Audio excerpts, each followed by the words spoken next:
वो प्यार नहीं है भैया।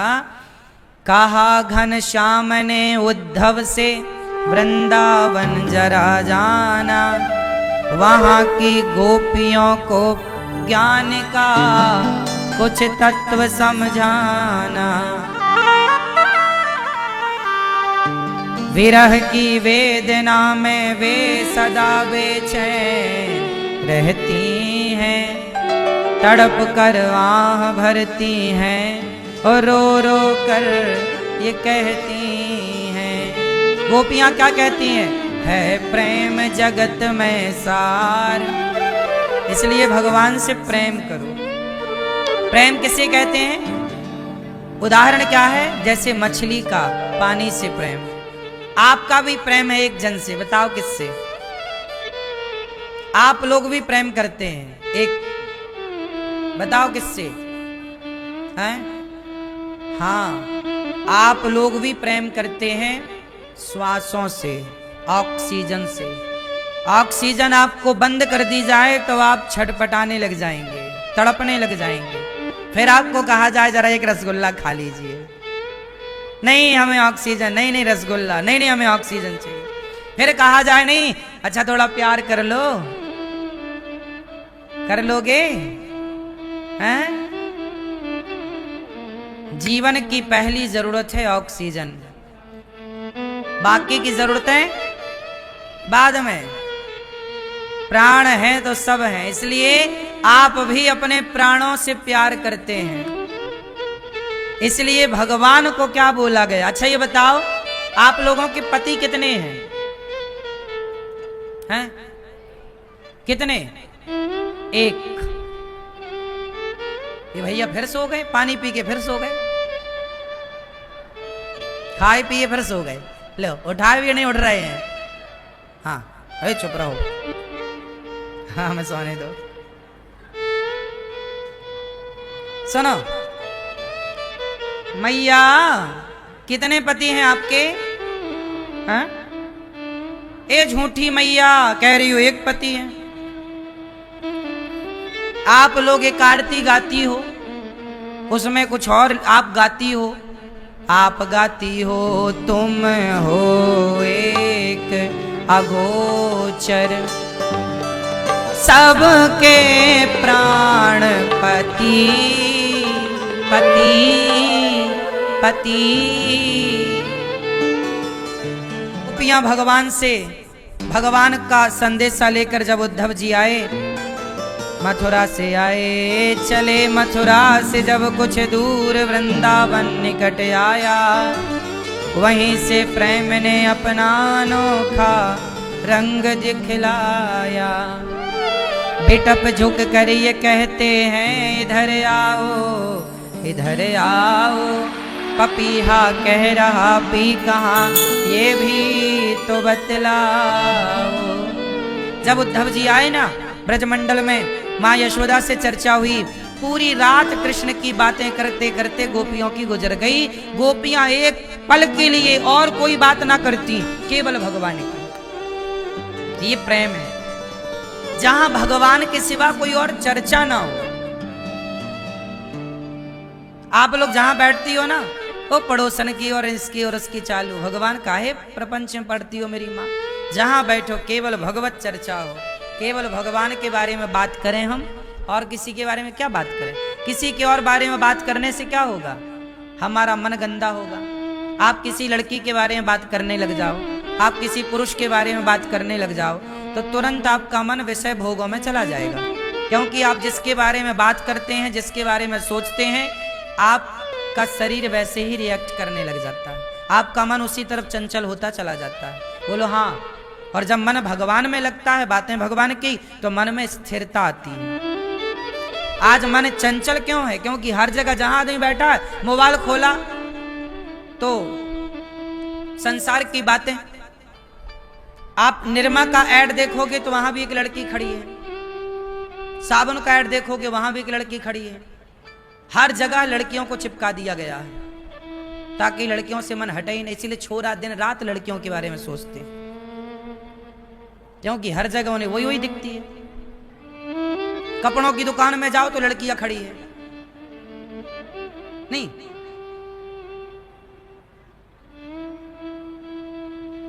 हर जगह, हर जगह। इसलिए हमारे पुरखों ने हर जगह गली गली मंदिर बनवाए कि बेटा, आज के लोगों ने हर जगह लड़कियों को कम कपड़ों में टांग दिया। हमारे ऋषि मुनियों ने हर गली गली मंदिर बनवाए, जहां जाओ भगवान पे नजर पड़े, भगवान को देखो ताकि तुम्हारा मन शुद्ध रहे, भगवान पे दृष्टि पड़े, भगवान के बारे में सोचो।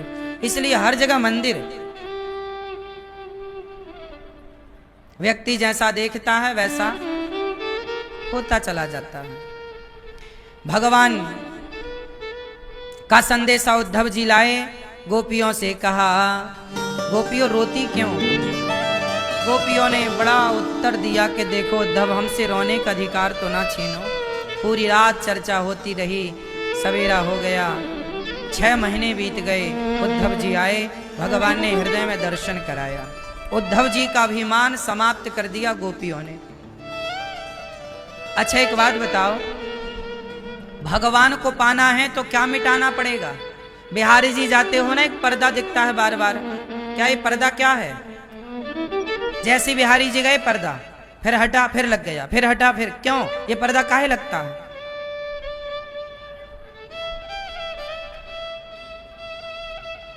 पर्दा इसलिए लगता है बिहारी जी का, मानो बिहारी जी कहते हैं कि जब तक आपके भीतर ये अभिमान का पर्दा है तब तक मैं दर्शन नहीं दूंगा, और ये अभिमान का पर्दा हटा तो भगवान सामने ही तो खड़े हैं। बिहारी जी सामने ही तो होते हैं, बस एक पर्दा होता है बीच में, वो हटा तो भगवान सामने। उसी तरह भगवान आपके सामने ही है सबके, बस ये अभिमान का पर्दा हटने की देर है। अभिमान नहीं हटता ना लोगों का, अभिमान। आप लोगों के भीतर अभिमान है कि नहीं? हाँ या ना? हाँ? अच्छा बताओ भाई, आप बताओ, आप कितने लोगों का पालन करते हो? परिवार में कितने लोग हैं? कितने लोगों का आप लालन पालन करते हो? 5। भैया आप कितने लोगों का हैं? 8 लोगों का। आप बताओ भैया कितने लोगों का पालन पोषण करती हो? हाँ 4। ये आपके बगल वाली मैया 7, आपके बगल वाले 4। ये भैया फिर सो गए, पीछे वाले चश्मा वाले भैया। बताओ आप कितने लोगों का पालन पोषण करते हैं? ये गुलाबी मैया, ओ मैया गुलाबी, आप कितने लोगों का पालन पोषण करती हो मेरी माँ? हैं? 6 लोगों का। वो चश्मा वाले दादाजी, आप कितने लोगों का पालन? वो चश्मा वाले वो 5। सुनो, आप लोग कह रहे हैं कि हमने इतने लोगों का पालन किया, इतने लोगों का पालन किया, इतने लोगों का पालन पोषण किया, इतने लोगों का पालन पोषण किया। सुनो, सच्चाई कुछ और है। यह भी एक अभिमान है कि आपने अपने को पालनहार मान लिया। यह भी एक अभिमान है कि आपने अपने को क्या मान लिया कि मैं 5 लोगों का पेट भर रहा हूं। जरा सोचो कि आप ये मान लो कि मैं 5 लोगों का पेट भर रही हूं या रहा हूं, तो यदि आप नहीं होंगे तो क्या वो 5 लोग 10 लोग भूखे रह जाएंगे? इसका मतलब ये हुआ मेरी माँ कि सबके पालनहार भगवान है। हम लोगों को ऐसा लगता है कि हम कर रहे हैं, सच्चाई ये है कि हम कर नहीं रहे, भगवान हमसे करवा रहे हैं। पर हमने अपने को कर्ता समझ लिया कि हम कर रहे हैं। यही अभिमान है, यही अभिमान है। ये भी एक अभिमान है कि मैं पालनहार हूं, जबकि पालनहार कौन है? ओ पालनहारे निर्गुण और न्यारे, तुम्हारे बिना हमरा। हाँ, ओ पालनहारे, वो पालनहार हैं, लेकिन हमने अपने को मान लिया। इसलिए इस अभिमान से भी नीचे उतरो।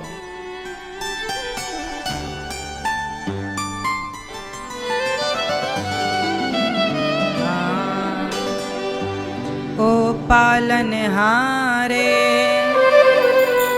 निर्गुण और न्यारे, तुम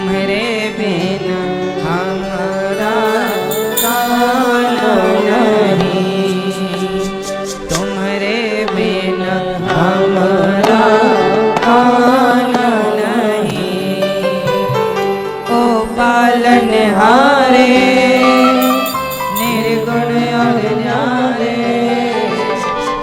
ओ पालन हारे, निर्गुण और न्यारे, तुमरे बिना हमारा कौन नहीं, तुमरे बिना कौन नहीं। सदा ये भाव रहे कि पालनहार हम नहीं।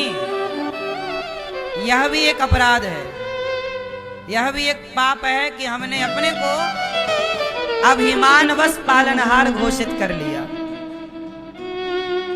मैं चाहता हूं कि आपके भीतर का यह अभिमान भी नष्ट हो जाए कि हम पालनहार नहीं, हम तो कठपुतली हैं, हम नाचते हैं भगवान। अच्छा ये बताओ, जब आप लोग अपनी माँ के पेट में थे 9 महीने, तब आप लोगों का पेट कौन भरता था? बोलो। अच्छा ये बताओ, जब आप लोग माँ के पेट में थे तो कहां से खाते थे? हैं? आप लोगों का पहला मुंह क्या है? हैं?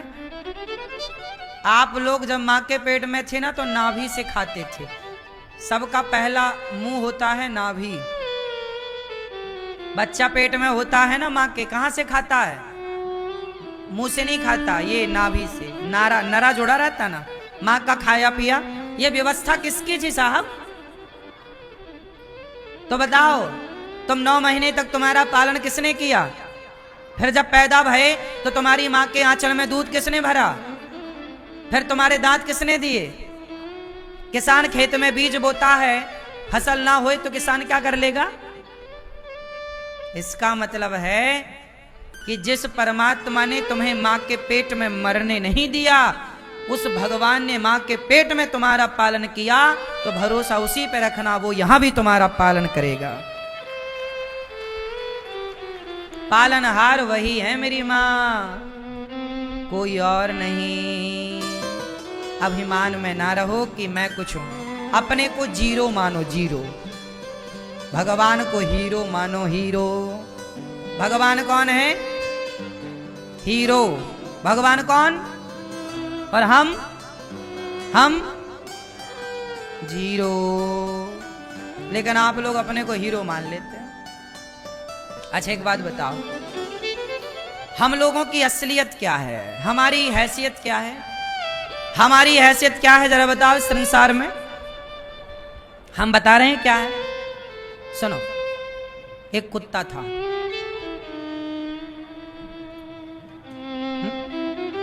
एक किसान का पालतू कुत्ता। वो कुत्ता ना गाड़ी के नीचे नीचे चलता। एक दिन किसान खेत से आ रहा था घर। बैलगाड़ी जानते हो? बैलगाड़ी, छकड़ा जानते हो? मैया मैया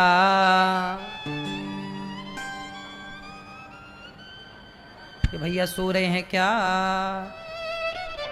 नहीं, मैया खड़ी हो मेरी माँ, बैठ जाओ मेरी प्यारी माँ, बैठो।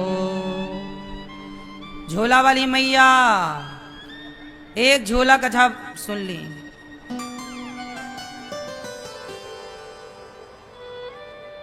चप्पल ली हो हाथ में क्या मेरी माँ? पर्स है। अच्छा,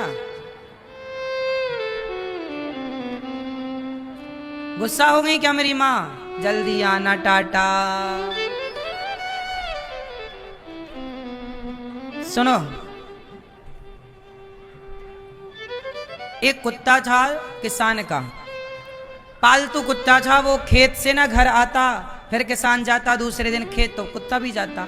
उसकी एक बैलगाड़ी थी, छकड़ा, 2 बैल चलाते ना बैलगाड़ी को। कुत्ता नीचे नीचे चल रहा था। एक दिन गधा निकला बगल से। गधा बोला, कुत्ता भाई सब कैसे हो? कुत्ता बोला, मजे में। क्या कर रहे हो? कुत्ता बोला, देख नहीं रहा है, मैं गाड़ी चला रहा हूं। गधा बोला, गाड़ी तुम नहीं चला रहे हो, गाड़ी ये बैल चला रहे हैं, बैल। कुत्ता बोला, ये हमारे बॉडीगार्ड हैं, गाड़ी हम चला रहे हैं, तुम गधे गधे ही रहोगे। अब ये बताओ, गाड़ी कौन चला रहा था, गधा की कुत्ता? बैल की कुत्ता? गाड़ी चलाने वाले कौन? गाड़ी चलाने वाले बैल। पर कुत्ता क्या कह रहा है? हम चला रहे हैं गाड़ी, हम चला रहे हैं गाड़ी। भैया जा रहे हैं, गुस्सा हो गए क्या? हैं? उज्जैन जाओ, सूरत जल्दी आना। गुस्सा हो के तो नहीं जा रहे हैं? हैं? आना जल्दी। मैया भी जा रही है क्या? मैया टाटा, जल्दी आना। हैं? आते रहना। अच्छा ये बताओ, गाड़ी कुत्ता चला रहा था कि बैल? गाड़ी तो बैल ही चला रहे थे, ये कुत्ता झूठी छाती फुलाए घूम रहा, मैं चला रहा हूं, मैं चला रहा हूं। ऐसे ही है, हम सबकी जिंदगी की गाड़ी भगवान चला रहे हैं, हम उस कुत्ते की तरह बस झूठी छाती फुलाए घूम रहे हैं कि हम कर रहे हैं, हमने किया, हमने ये किया, हमने वो किया। हमारी हैसियत उस कुत्ते से ज्यादा नहीं है। करने कराने वाले भगवान होते हैं, पर हम लोग झूठे ही कहते हैं कि हमने किया, हमने किया। इसलिए कभी ये घमंड ना रखो कि हमने कुछ किया। सब कुछ करते हो तुम कन्हैया, मेरा नाम हो रहा है और मेरा आपकी कृपा से सब काम हो रहा है। अभिमान में ना रहो। अच्छा एक बात और बताओ मेरे को कि जब आप लोग, हमारी सबकी असली हैसियत क्या है? सामान्य भाषा में यदि हम कहें कि हमारी औकात क्या है? अच्छा ये बताओ, आज लोग बड़ी गाड़ियों का अभिमान दिखाते हैं, बड़े बंगले का घमंड रखते हैं, मेरे पास ये, मेरे पास वो। लेकिन एक बात बताओ, जब आप मरेंगे तो चिता पर जलेंगे कि नहीं? बोलो हाँ कि ना?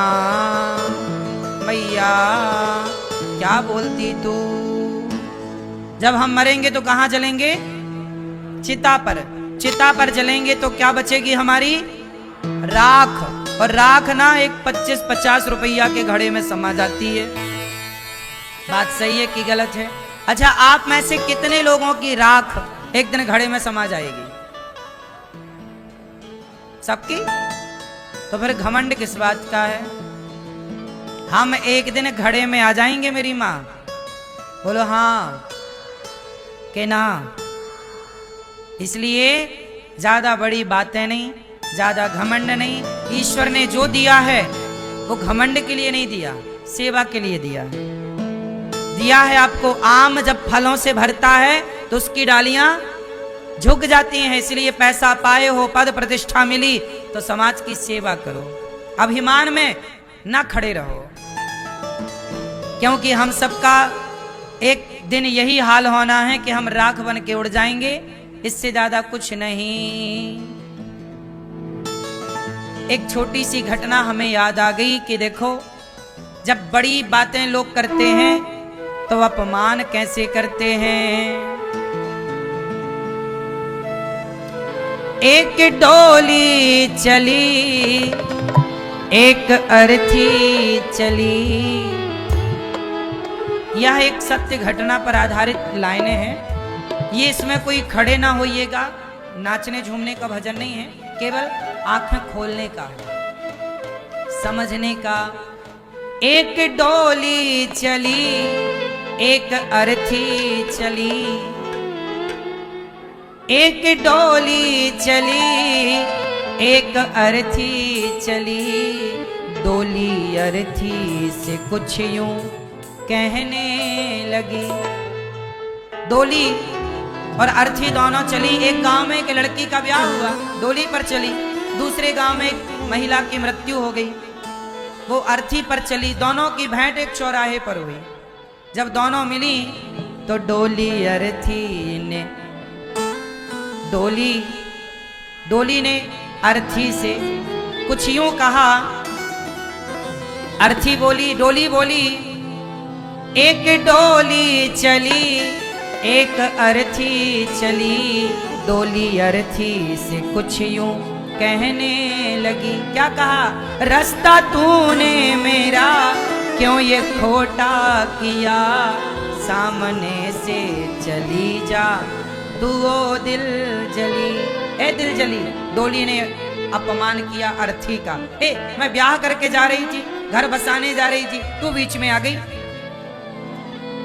तब अर्थी ने कहा बहन इसमें मेरी क्या गलती है, मैं तो मर ही गई, मैं जा रही थी तू रास्ते में मिल गई, इसमें मेरा कसूर क्या है।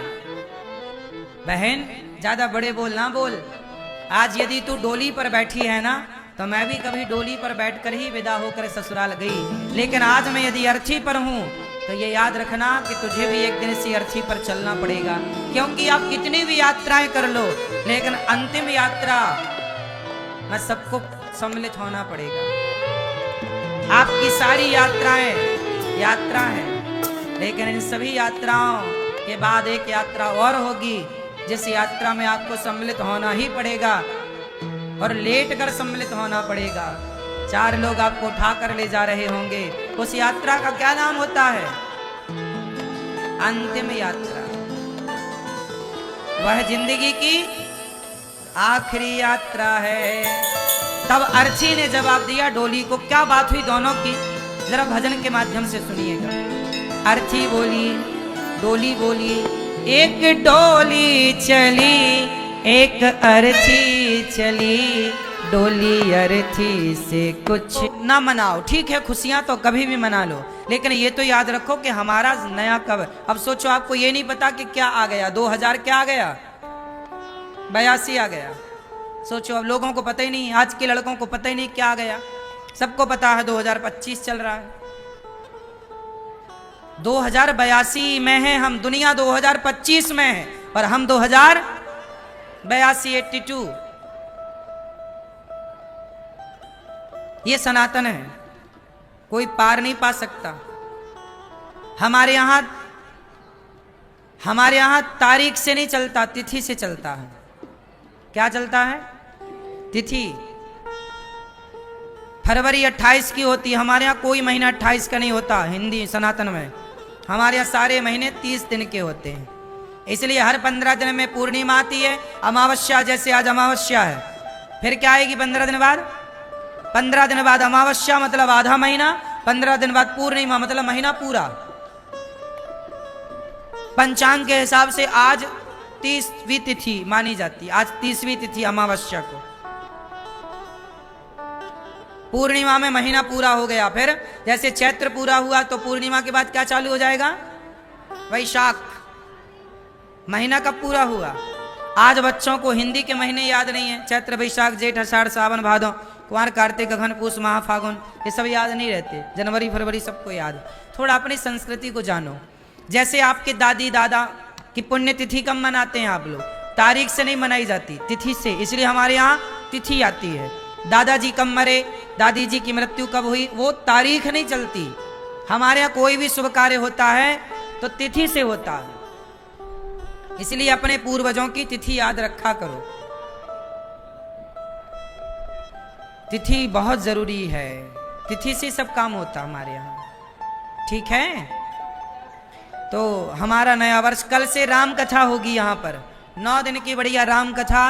अभी भागवत कथा हुई, आज कल से कथा होगी राम जी की। नवरात्रि है ना, रामनवमी आ रही है, राम जी की कथा होगी, राम जी की चर्चा। अभी बिलासपुर में कथा है, बिलासपुर की कथा। आप लोग जो बिलासपुर छत्तीसगढ़ के भक्त हैं, आप लोग भी छत्तीसगढ़ में दर्रा भाटा NTPC सीपत जिला बिलासपुर छत्तीसगढ़ 19 से 25 अप्रैल कथा है दर्रा भाटा में। तो आप लोग भी कथा का रसपान करने छत्तीसगढ़ के भक्त आ सकते हैं, सभी लोग आए। उसके बाद 3 मई से कथा हमारे गांव में, 3 मई से 9 मई तक लक्ष्मी नारायण महायज्ञ भी है, श्रीमद् भागवत कथा भी है। तो रियोंझा में, जबलपुर जिला मध्य प्रदेश, नर्मदा माँ का तट, विष्णु बारह भगवान का क्षेत्र, मझौली और सिहोरा के मध्य गांव रियोंझा, वहां पे कथा है हमारी जन्मभूमि में। आप लोग भी आए, सब सादर आमंत्रित हैं। प्रिय भक्तों, भगवान की कृपा से जरासंध का भगवान ने उद्धार किया, शिशुपाल का उद्धार, दंतवक्र को मारा। भगवान के परम भक्त थे सुदामा। कृष्णस्यासीत् सखा कश्चित् ब्राह्मणो ब्रह्मवित्तमः विरक्त इंद्रियार्थेषु प्रशांतात्मा जितेंद्रियः। भगवान श्री कृष्ण के एक परम भक्त थे, सुदामा उनका नाम था। सुदामा की पत्नी का नाम था श्रीमती सुशीला देवी। बड़े अच्छे ब्राह्मण थे सुदामा जी, जितना मिल जाए बड़ा संतोष। सुदामा जी को शिकायत नहीं थी। सुदामा जी से आप लोगों ने क्या सीखा? सुदामा जी की कथा सबको पता है, ये बताओ कि सीखा क्या? आपने क्या सीखा सुदामा जी से? प्रेम। आप बताओ।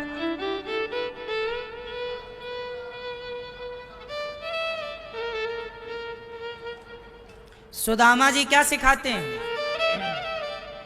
भैया आप बताओ, आपके बगल में गोल्डन भैया, सुदामा जी क्या सिखाते हैं?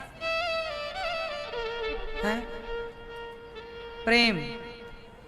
सुदामा जी की कथा ये सिखाती है कि गरीबी कितनी भी हो, समय कितना भी प्रतिकूल हो, फिर भी भगवान को नहीं छोड़ना चाहिए। सुदामा जैसी गरीबी किसके सामने खड़ी है आज बताओ? 4-4 दिन चूल्हा नहीं जलता सुदामा जी का। आज आप में से कोई भी सुदामा जैसा गरीब नहीं होगा,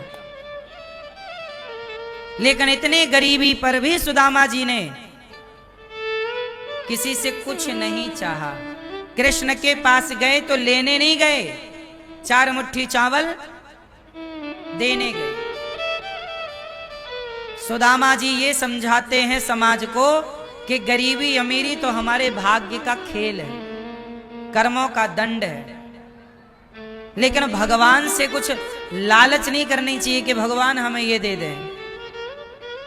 सुदामा परम संतोषी है। क्या है सुदामा जी? संतोषी। आज सुदामा जी की तरह संतोष है? बोलो। आज सुदामा जी की तरह कोई भक्त भी नहीं है, लेकिन भक्ति ना होने पर मांगते ज्यादा हैं, और सुदामा इतने बड़े भक्त थे पर मांगा कुछ नहीं। ये सुदामा जी की कथा सिखा रही है। सुदामा जी इतनी गरीबी में रहते हैं, उनके बारे में वर्णन मिलता है कि सुदामा जी के घर में 4-4 दिन चूल्हा नहीं जलता। भिक्षा मांगते हैं, बच्चों को जब ला कर देते हैं तो बच्चों के पास पेट भर भोजन नहीं होता। कब से इनके बच्चों ने पेट भर खाया नहीं, पर धन्य है सुदामा जी, इस परिस्थिति में भी उन्होंने परमात्मा को याद रखा। आज समय किसी का बिगड़ जाए तो लोग भगवान से कहते हैं कि करी तो थी भक्ति, क्या दिया तुमने? आज लोग भगवान से भी ना शिकायत करते हैं कि हम तो तुम्हारी भक्ति किए थे, क्या दिया? मतलब आजकल लोग भक्ति इसलिए भी करते हैं कि भगवान कुछ देते रहें। इसलिए निस्वार्थ। सुदामा कैसे हैं? निस्वार्थ। पत्नी बोली कि आपके पति, आपके मित्र कृष्ण हैं। हाँ हैं, तो जाओ कुछ मांग लाओ। ना ना, मांगने नहीं जाएंगे। अच्छा दर्शन कराओ, ठीक है। 4 मुट्ठी चिवड़ा बांध दिया। 4 मुट्ठी चिवड़ा लेकर सुदामा जी चले। रास्ता पता नहीं था। पोरबंदर के रहने वाले थे सुदामा जी। द्वारिका चले। जब द्वारिका पहुंचे तो लोगों से ने पूछा कौन हो? भैया सुदामा हो। क्यों आए हो? बोले कृष्ण हमारे मित्र हैं, सखा हैं। लोग हंसने लग गए, वाह बड़ा झूठ बोल रहा है, तेरे जैसे आदमी के भगवान कैसे सखा हो जाएंगे? तेरे पास तो कपड़े तक नहीं है पहनने को, धोती फटी सी लटी दुपट्टी। लोग हंस रहे हैं। ये दूसरी सीख है कि भक्ति के राह पर चलोगे तो लोग हंसेंगे, पर हंसने वालों पर ध्यान ना देना। कोई कितना भी हंसे, पर एक दिन कृष्ण तुम्हें गले जरूर लगाएंगे। जैसे सुदामा जब द्वार पर पहुंचे, कहा सुदामा ने भैया मेरे मित्र कृष्ण हैं, एक बार जाकर सूचना बस दे दो, यदि वो पहचान लें तो अच्छा है, वरना मैं चला जाऊंगा। जब द्वारपाल ने जाकर भरी सभा में कहा, हे श्याम सुंदर, हे प्रभु, आपका कोई बचपन का मित्र आया है। क्या नाम है? सुदामा। जैसे ही श्री कृष्ण ने सुदामा का नाम सुना, जैसे बैठे थे वैसे ही दौड़ पड़े। कभी ब्रह्मा आते तो भगवान ऐसे ना दौड़ते, कभी इंद्र आते तो भगवान ऐसे ना दौड़ते, जैसे आज मित्र सुदामा के आने पर दौड़ लगाते हैं द्वारिकाधीश। दौड़ पड़े। इसलिए कहता हूं सबसे आप लोग इतने रिश्ते रखते हो, एक संबंध भगवान से रख लो, क्योंकि जगत के संबंध भले एक साथ ना दें पर जगन्नाथ का संबंध सदा साथ देगा। जगत के संबंध झूठे हैं, जगन्नाथ का संबंध ही सच्चा संबंध है। इसलिए दौड़ पड़े द्वारिकाधीश, मेरा मित्र आया है सुदामा, सुदामा। दौड़ पड़े। आवाज रुक्मणी जी बोली ऐसा कौन है, पहली बार नाम सुना सुदामा कौन है। दौड़ पड़ी रुक्मणी अम्बा। सब देख रहे हैं, सुदामा जी पर हंसने वाले भी खड़े हैं। और जब श्याम सुंदर आए सुदामा, सुदामा तो वापस जाने लगे। पता नहीं कृष्ण पहचानते हैं कि नहीं, पता नहीं हम याद हैं भी कि नहीं। जब सुदामा वापस जाने लगे और द्वारिकाधीश जब दौड़े, कान में शब्द सुनाई पड़ा मित्र सुदामा। पलट कर देखा, वही घुंघराले बाल, सुंदर सी पगड़ी, माथे पर मोर पंख और श्याम सुंदर का सुंदर वह शरीर। सुदामा जी देखे कि मेरा कन्हैया ने मुझे पहचान लिया, आ गया। श्याम सुंदर के चरणों में गिरते तब तक भगवान ने उठाकर सुदामा को हृदय से लगा लिया। मित्र सुदामा। अब जो लोग आए थे सुदामा जी का मजाक उड़ा रहे थे, वो सब देखकर दंग रह गए कि भाई ये कौन है। आज पहली बार द्वारिका के लोगों ने सुदामा को देखा। कभी सुदामा के बारे में श्री कृष्ण ने नहीं बताया, आज देखा। सबकी उत्सुकता है ये है कौन। तब भगवान ने कहा ये मेरे बचपन का मित्र है, मेरे साथ में उज्जैन में हम दोनों संग संग पढ़े, एक साथ रहा करते थे। लकड़ी काटते जंगल की सूखी, गैया चराते, गुरु जी की सेवा करते साथ में। ये कथा ये मैसेज दे रही है कि अपनों को कभी ना भुलाया करो। जो आपके बचपन के दोस्त हैं ना, वही आपकी जिंदगी है। अपने दोस्तों को ना भुलाया करो। तुम कितने भी बड़े आदमी बन जाओ, लेकिन आप अपने दोस्तों को अपने आसपास रखा करो। अपना दोस्त है ना, बस बचपन का लंगोटिया यार। मेरे दोस्त आज भी मेरे साथ हैं, आज भी बचपन वाले, आज भी। मैंने रिश्ते कम बनाए हैं, पर जिनसे बनाया ना निभाया। हमने रिश्तों को मजाक की तरह नहीं लिया। अपने दोस्तों को, बचपन के यारों को ना भुलाया ना करो। बचपन में जिनके साथ खेले हो, खाए हो। हमारे साथ गैया चराने वाले हमारे दोस्त, हम गांव में गैया चराते थे, हमारे साथ दोस्त लोग गैया चराते थे। आज भी वो हमारे मित्र हैं, आज भी हमारे साथ उनका उठना बैठना है, आते हैं यहाँ, हमारे साथ भी रहते हैं। तो हमारे बचपन के मित्र, ये मित्रता। आज का इंसान, इसलिए कहता हूं थोड़ा ईमानदार बनो रिश्तों के लिए। दोस्त अच्छे होने चाहिए, अपना सुख दुख कह सको। हमारे बचपन के दोस्त आज भी हमारे साथ हैं, जिनके संग हम खेले थे, खाए, पले, बढ़े, संग में पढ़े, संग में लुका छुपी खेले, संग में गैया चराए, संग में रहे, सारे दोस्त। तो भगवान श्री कृष्ण की ये कथा ये कहती है कि अपने बचपन को मत भुलाओ। बात सही है। औरों पर विश्वास करने से अच्छा है अपने दोस्तों पर विश्वास करो। नहीं, दोस्त साथ में रहेंगे तो खुल के आप हंस पाओगे,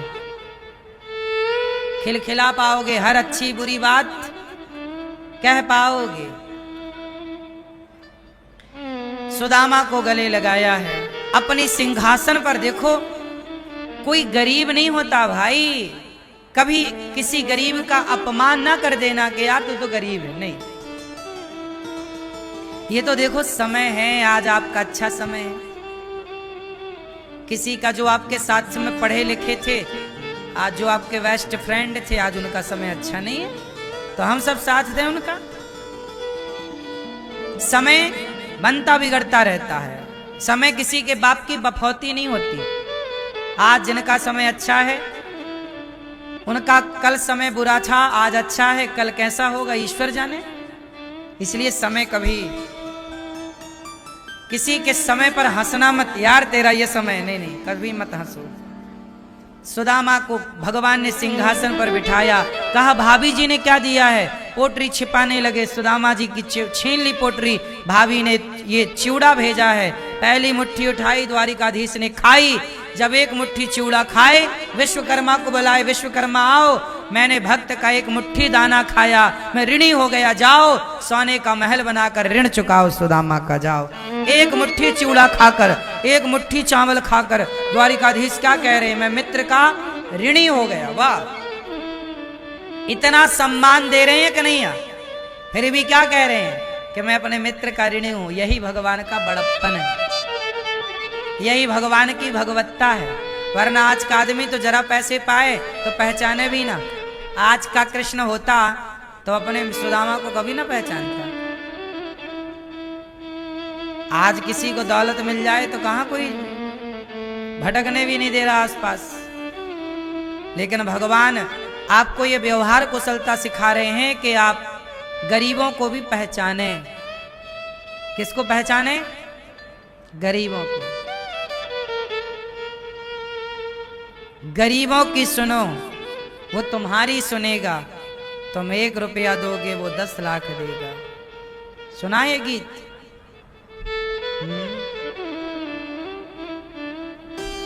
इसलिए गरीबों को पहचानना सीखो। जब भी आपका जन्मदिन आए, शादी की सालगिरह आए, तो सुदामा जी को भगवान ने पहचाना। जब भी आपका जन्मदिन, शादी की सालगिरह आए, बच्चों का जन्मदिन आए, तो गरीबों के साथ कुछ खिला पिला कर उन्हें उनके साथ गुजारो अपना समय। गौरी गोपाल आश्रम में हजारों साधु संत, फुटपाथ पर सोने वाले लोग, प्रसाद उन्हें मिलता है। आप लोग भी अपने जन्मदिन पर, शादी की सालगिरह पर ये कार्य कर सकते हैं। सुदामा जी ने कितनी मुट्ठी चावल दिए? 4। खाए कितने भगवान? 4 में 1। दूसरा खाने लग गए, दूसरी मुट्ठी, तो रुक्मणी जी ने हाथ पकड़ लिया। सुदामा जी भगवान को क्या दे रहे हैं? अन्नदान। क्या दे रहे हैं सुदामा जी? मैया अभी बैठो मेरी मां। सुदामा जी क्या दे रहे हैं? अच्छा, सुदामा जी ने कितना अन्न दिया? बोलो मेरी मां। 4 मुट्ठी। क्यों 4 मुट्ठी दिया? क्योंकि सुदामा जी के पास उतना ही था। बताओ, सुदामा जी ने कितना दिया? 4 मुट्ठी। क्यों दिया? क्योंकि सुदामा जी के पास उतना ही था, उससे ज्यादा नहीं था ही नहीं। तो सुदामा जी ने 4 मुट्ठी नहीं दिया, सुदामा जी ने अपना सर्वस्व दे दिया, समर्पण कर दिया सब कुछ।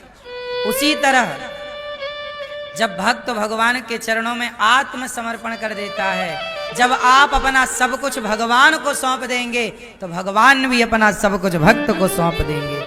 तुम 2 कदम चलो, मैं 10 कदम चलूंगा। सुदामा पर कृपा हुई भगवान की। सुदामा को प्रणाम किया उनकी भगवान की पत्नियों ने। बात बचपन की हुई, समय गुजरा। सुदामा जी जब घर गए तो सोने का महल पाया। सुशीला ने स्वागत किया। सुदामा जी बोले कि प्रभु धन दे दिया आपने, धन का अभिमान ना देना। भगवान ने तथास्तु कहा। सुदामा जी की लीला के बाद भगवान कुरुक्षेत्र गए। सुदामा जी अंत में भगवत धाम गए। सुदामा जी को जवानी भी दी भगवान ने, केवल धन नहीं दिया। धन दे दिया पर बुढ़े थे, तो बुढ़ापे में क्या आनंद लेंगे, इसलिए सुदामा जी जवान हो गए। सुशीला मैया भी जवान हो गई और जवानी का खूब आनंद लिया, फिर खूब सुख भोगा, फिर अंत में भगवत धाम। एक दिन क्या हुआ, भगवान श्री कृष्ण की पत्नियां 16,108 सब कुरुक्षेत्र गईं और जब वहां से लौटी तो सबके सब वृंदावन आए। भगवान श्री कृष्ण वृंदावन से गए थे 10.5 साल की उम्र में, और 10.5 साल की उम्र में जब गए फिर वापस भगवान वृंदावन कब आए? जब भगवान 110 वर्ष के हो गए। 110 वर्ष 6 महीना भगवान वापस आए वृंदावन 100 साल बाद। क्यों आए? मिलने राधा रानी से। जब भगवान आए तो भगवान की चर्चा हुई, तो भगवान श्री कृष्ण की पत्नियां भी साथ में आई। तो भगवान की पत्नियां बोली, मैया, ओ पंचायती मैया, बैठो मेरी माँ, अभी बिल्कुल खड़े ना हो, अभी खड़े हो जाना आखिरी में आरती के समय, अभी सब चुपचाप बैठो। सुदामा जी के बाद भगवान कुरुक्षेत्र गए। आज पहली बार 100 वर्षों के बाद राधा रानी से वृंदावन में मिले। तो भगवान कृष्ण की जो 16,108 पत्नियां, उन्होंने कहा कि हमें कृष्ण की वह कथा सुनाओ जो बाल कथा है, जो कृष्ण यहां से गए तो क्या गोपियां किस तरह रोईं। रोहिणी माँ ने भगवान श्री कृष्ण की सारी कथा सुनाई कि भगवान कृष्ण के जाने के बाद गोपियों की स्थिति क्या थी। जब ये कथा सुना तो भगवान श्री कृष्ण का शरीर पिघल गया। भगवान ने अपनी कथा सुनी, विरह की, मेरे जाने के बाद मेरी गोपियों की हालत क्या थी। जब ये सब सुना तो भगवान का शरीर पिघल गया। शरीर, उनके अंग पिघलते चले गए, आंख पिघल गई, हाथ पिघल गए। नारद जी दौड़े, रुक, कथा बंद कराई। बोले भगवान को क्या हुआ? तब भगवान कृष्ण बोले कि मैं, रुक्मणी मैया बोली, रोहिणी मैया बोली कि कन्हैया तू कैसा हो गया, ये क्या हो गया, कौन सा वैद्य बुलाऊं कि तू ठीक हो जाए? कन्हैया बोले माता मुझे ठीक नहीं होना, मैं इसी रूप में रहूंगा। जैसे अधिक तापमान में लोहा पिघलकर पानी हो जाता है, उसी तरह गोपियों के प्रेम में, भक्तों के प्रेम में भगवान पिघल गए। और भगवान का वही पिघला हुआ शरीर आज भी भगवान ने कहा कि मैं प्रेम की प्रतिमूर्ति बनकर मैं जगन्नाथ के नाम से जाना जाऊंगा। वही भगवान का पिघला हुआ शरीर जगन्नाथ भगवान के नाम से जाना गया। इसलिए जगन्नाथ जी के हाथ आधे आधे हैं। जगन्नाथ जी के हाथ कैसे हैं? आधे। पिघला हुआ शरीर है, आंखें पिघल गई, हाथ पिघल गए, कोई आकृति बची नहीं, पूरा प्लेन हो गया। इसलिए जगन्नाथ जी ऐसे। भगवान श्री कृष्ण ही अपनी गोपियों के प्रेम में यह रूप धारण करते हैं और जगन्नाथ जी बनकर हाथ पसारे खड़े हैं कि गोपियों मैं तुम्हारा ऋणी हूं, हर भक्त का ऋणी हूं, जो भगवान की याद करता, जो भगवान के लिए रोता। भगवान कहते हैं देखो मैं तुम्हें गले लगाने के लिए तैयार हूं, बस एक बार आ जाओ मेरी शरण में। जो शरण में जाए, भगवान ऐसे खड़े हैं, हाथ पसारे, गले से लगाने को तैयार हैं। ये भगवान की भगवत्ता है। कुरुक्षेत्र में भगवान लौटे, फिर वृंदावन में राधा रानी से भेंट हुई, फिर भगवान द्वारिका गए, देवकी माँ के 6 पुत्रों को लौटाए। भृगु जी ने भगवान नारायण की छाती पे लात मार दी। आपको पता है भगवान नारायण की छाती पे लात किसने मारा?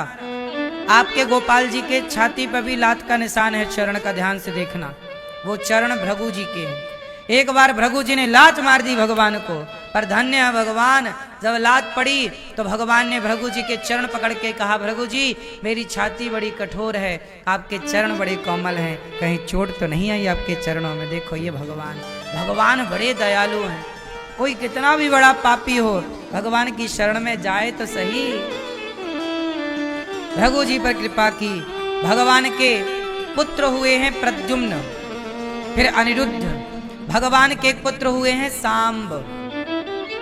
सांब पेट में कपड़ा बांधकर संतों की परीक्षा लेने गए और संतों का सांब ने अपमान कर दिया। देखो कभी संतों का अपमान ना करना। जब संतों का अपमान भगवान के पुत्र सांब ने किया तो संतों ने श्राप दे दिया कि जाओ, तुम हमारी अवहेलना कर रहे हो, अपमान कर रहे हो, हंस रहे हो संतों पर, जाओ तुम्हारा वंश नष्ट हो जाए। भगवान श्री कृष्ण के वंश को नष्ट करने के 2 जगह से श्राप आ चुके हैं। एक गांधारी माँ ने श्राप दिया और सांब उद्दंड। भगवान देखने लगे कि मेरे बच्चे उद्दंड होने लग गए। तब भगवान ने कहा कि भले मेरे बच्चे हैं, पर दंड है तो दंड मिलना चाहिए, ताकि आने वाले समय पे कोई बच्चा उद्दंडता ना करे। भगवान कहते हैं कि न्याय सबके लिए है, मेरी औलाद भी गलत करेगी तो दंड मिलेगा, इसलिए साहब बच के रहना। कर्म दंड तो भगवान के संतान को भोगना पड़ा, और हम और आप कौन है? भगवान की संतान को भी भोगना पड़ा और भगवान के पिता को भी भोगना पड़ा, दशरथ जी को भी। कर्म दंड, कर्म दंड ना बाप का पीछा छोड़ता ना बेटे का, भोगना पड़ता है, अवश्य में भोक्तव्य। अब भैया श्राप लगा, कपड़ा देखो हुआ क्या था, शाम में ना साड़ी पहन के आया और पेट में कपड़ा बांध के संतों से बोला बताओ हमारे पेट में लड़का है कि लड़की? बहू बन के आया परीक्षा लेने कि तुम असली बाबा हो तो बताओ कि पेट में लड़का है कि लड़की। और जबकि वो लड़की थी ही नहीं, शाम में लड़का साड़ी पहन के गया लड़की बन के। संतों ने कहा